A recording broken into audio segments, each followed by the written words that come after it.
dikenal sebagai hukum percabangan karena hukum ini memenuhi kekekalan muatan.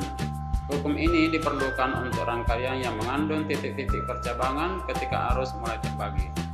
Pada keadaan tunak, tidak ada akumulasi muatan listrik pada setiap titik dalam rangkaian. Maka dengan demikian, jumlah muatan yang masuk di dalam setiap titik akan meninggalkan titik tersebut dengan jumlah yang sama. Sehingga hukum Kirchhoff 1 menyatakan bahwasanya jumlah arus listrik yang masuk melalui titik percabangan dalam suatu rangkaian listrik sama dengan jumlah arus yang keluar melalui titik percabangan tersebut. Sehingga gambarannya bisa dilihat seperti berikut ini. Nah, apabila arus yang mengalir sebesar I1 dan diteruskan dalam dua percabangan yakni I2 dan I3, maka bisa dirumuskan bahwa sigma I yang masuk sama dengan sigma I yang keluar, atau jumlah arus yang masuk sama dengan jumlah arus yang meninggalkan titik tersebut.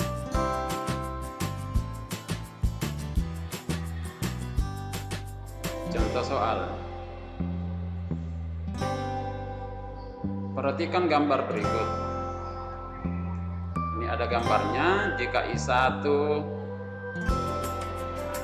sama dengan I2 masing-masing 5 ampere dan 3 ampere ini, dan I3 nya sama dengan 6, berapa besar I4? Jadi yang dicari nanti ini adalah I4, berapa besar arus yang keluar dari titik percabangan ini. Maka sesuai hukum Kirchhoff, jumlah arus yang masuk sama dengan jumlah arus yang keluar. Sehingga bisa dituliskan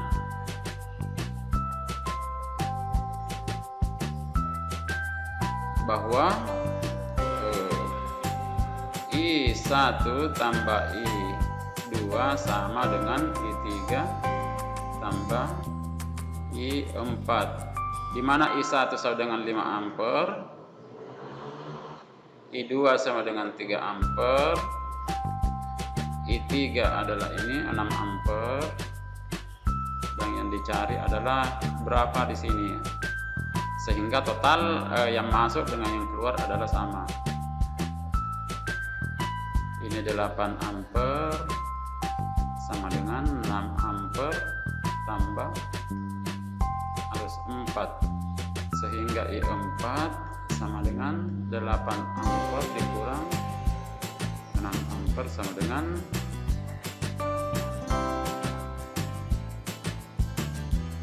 6 ampere.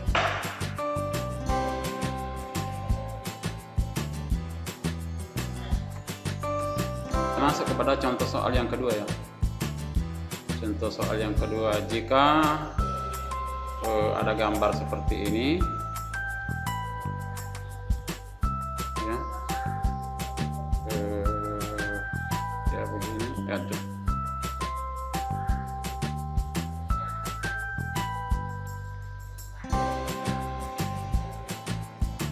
Seperti ini ya. Ada lagi seperti ini. Nah, di sini anggaplah di sini I1, ini I2, ini I3, ini I4, I5,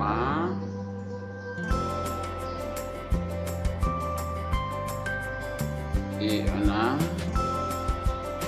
dan yang ini I7. Jika I1 sama dengan I3 sama dengan 4 ampere, I2 sama dengan 5 ampere. Kemudian I4 sama dengan 6 ampere. Kemudian I5 sama dengan anggaplah 5 ampere. I7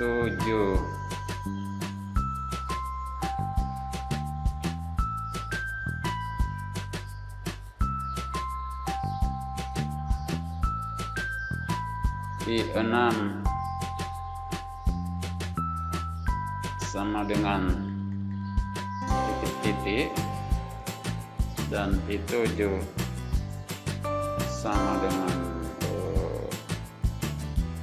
3. Nah, bagaimana mencari I6 ini? Jawab. Maka kita pasang rumus sigma I yang masuk sama dengan sigma I yang keluar. Yang masuk adalah ini 1,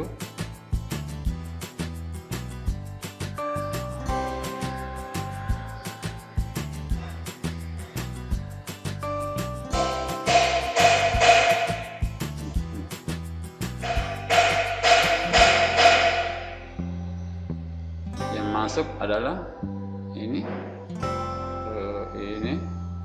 maaf, keluar ini yang ini, dan tidak ada lagi. Jadi dituliskan yang masuk adalah I1 tambah I2 tambah I3 sama dengan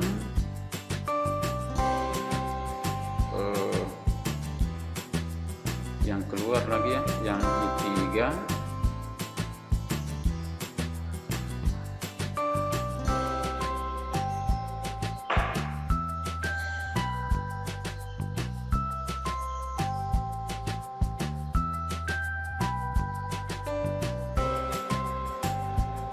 jadi bisa dituliskan yang masuk di sini adalah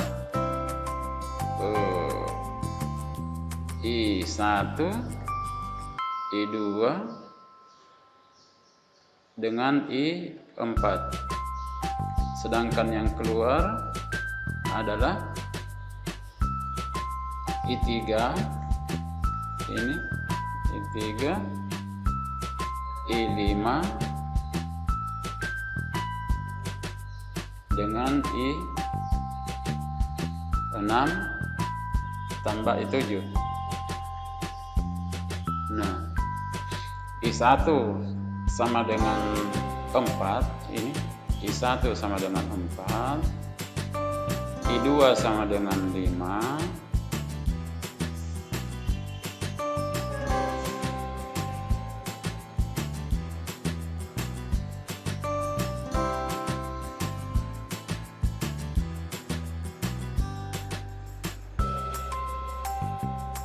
jadi I1 sama dengan 4, ini I1 sama dengan 4, jadi I1 sama dengan 4, ini I2 sama dengan 5, dan I4 sama dengan 6, sama dengan I3 ini sama dengan I1, 4 tambah I5, 5, I6 tidak ada, dan I7 sama dengan 3. Nah, sehingga Nah, sehingga bisa kita tulis 5 tambah 4, 9 tambah 6 sama dengan 15 ampere sama dengan 9, 12 I6. Maka I6 sama dengan 15 dikurang 12 sama dengan 3 ampere.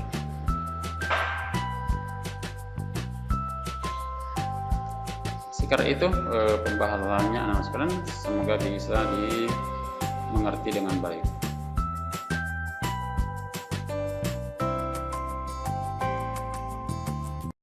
Misal ada gambar seperti ini, di sini ada lagi gini, di sini ada gini, gini. Misal ini adalah I1, ini I2, I3, I4, I5,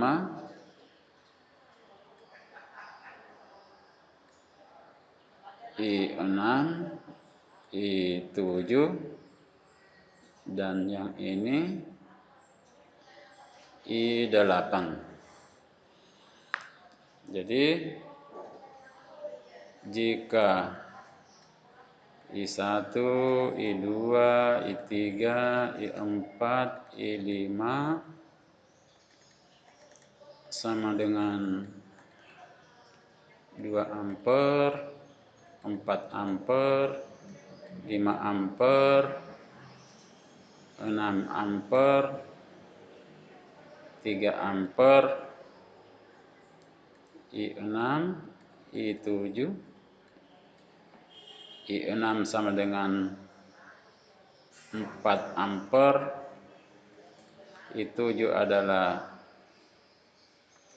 tidak diketahui, dan yang I8 adalah 3 ampere.